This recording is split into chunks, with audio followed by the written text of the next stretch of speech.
Good morning students. आज का हमारा टॉपिक है nature and scope of human geography, अर्थात मानव भूगोल की प्रकृति और विशेषज्ञ।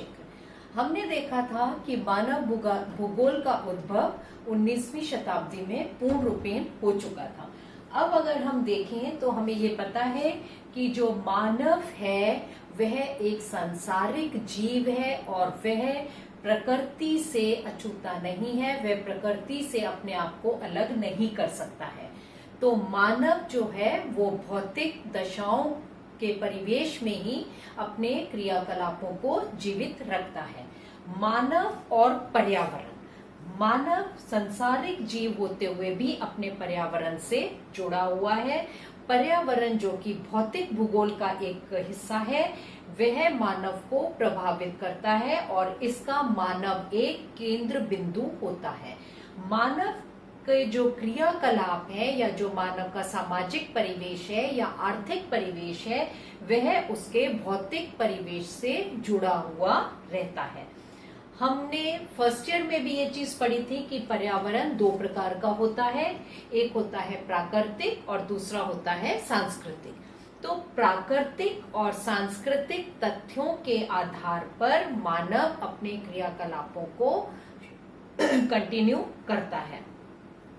जब मानव अपने आर्थिक या सामाजिक दशाओं में पर्यावरण से संबंधित है तो वह उसके दृश्यों को भी अलग नहीं कर सकता है। हमें ये पता है कि जो आपके प्राकृतिक और सांस्कृतिक दोनों भाग हैं पर्यावरण के, वो अपने तीन तरह के उनमें हमको प्रभाव देखने को मिलते हैं। मानव भूगोल में प्राकृतिक और सांस्कृतिक के आधार पर आपकी कुछ शक्तियां उत्पन्न होती हैं। उन शक्तियां या फोर्सेस के आधार पर प्रक्रियाएं निर्मित होती हैं, यानी कि प्रोसेसेस होती हैं और उसके बाद उसके एलिमेंट्स या तथ्य या फैक्ट्स आते हैं। अब मानव जो है वो इन तीनों शक्तियां, प्रक्रियाएं और तथ्यों के आधार पर अपने पर्यावरण के साथ अपना समायोजन करता है और उसमें बदलाव लाकर वह अपना उसमें अपनत्व बनाए रखता है या अपने आप को स्थापित रखता है। यही हमें मानव भूगोल की प्रकृति है, यही हम मानव भूगोल के अंतर्गत पढ़ते हैं कि किस प्रकार से मानव अपने क्रियाकलापों के लिए या अपनी आर्थिक आधारभूत संरचनाओं के लिए वो किस प्रकार से इन तीन चीजों में बदलाव करता है और उसके साथ वो अपना समायोजन कर लेता है या सामंजस्य बिठाता है या एक अंतर संबंध स्थापित करता है। इसी के आधार पर जीन ब्रून्स ने तभी ये कहा था मानव भूगोल के अंतर्गत हम यही देखते हैं कि वह अपने क्रियाकलापों को किस प्रकार से भौतिक दृश्य के साथ अपना संबंध बनाकर अपने आप को स्थापित रखता है।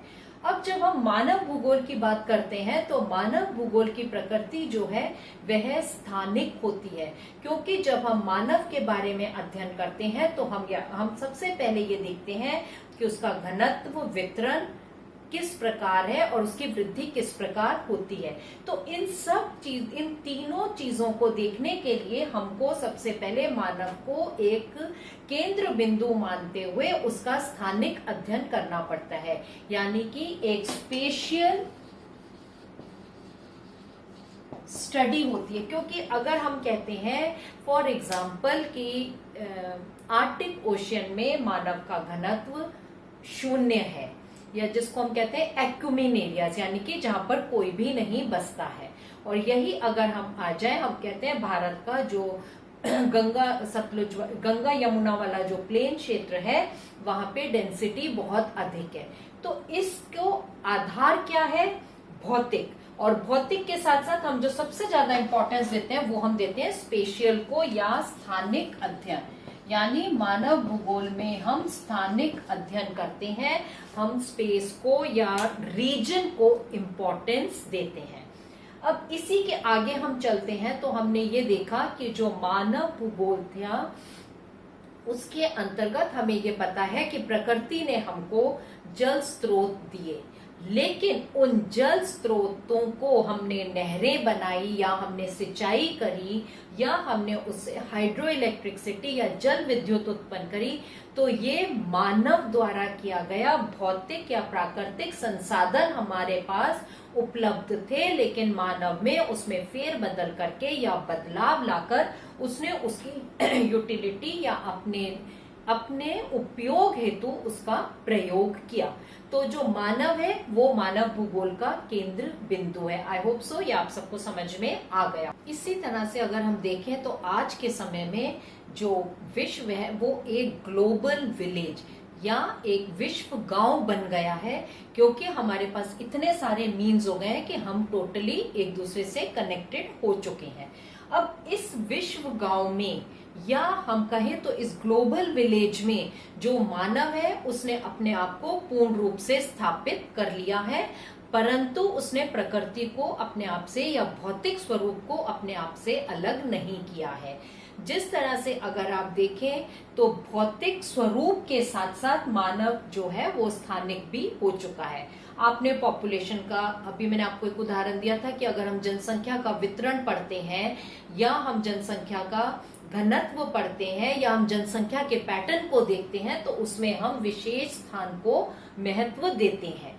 उसी प्रकार से अगर हम देखें तो मिट्टी जो है, मृदा है, वह आपके लिए अगर देखा जाए, अगर आप उसको एक रिसोर्स नहीं मानते हैं तो वो सिर्फ मिट्टी है, परंतु मानव ने अपने कौशल विकास से, अपनी बुद्धि से उस मिट्टी के सहारे विभिन्न प्रकार की कृषि की।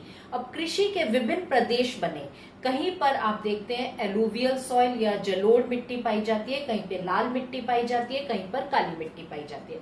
लेकिन मानव ने ये देख लिया कि कौन सी मिट्टी में मैं किस चीज का उत्पादन कर सकता हूं, मानव ने उसी चीज का वहां पे उत्पादन किया।